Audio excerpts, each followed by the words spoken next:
গত 6th জানুয়ারি ছিল দীপ্তর birthday. যেহেতু দীপ্তর কর্মসূত্রে আমরা বাড়ি থেকে দূরে থাকি, তাই এই ছোট ছোট বিশেষ দিনগুলোতে ফ্যামিলিকে কাছে না পাওয়ার কষ্টটা কিন্তু আমাদের মনে থেকেই যায়।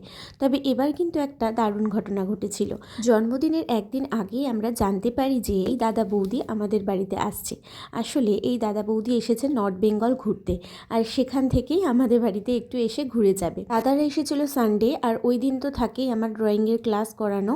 তাই সকালবেলা সেই ক্লাস কমপ্লিট করে তারপরে ব্রেকফাস্টে এগ ভেজিটেবলস চাউমিন বানিয়ে খেয়েছিলাম। তারপরে তড়িঘড়ি লাঞ্চের প্রিপারেশন করে খেয়ে দিয়ে ঘরদোর গুছিয়ে স্নান করতে করতে কিন্তু আমার বেশ লেট হয়ে গিয়েছিল।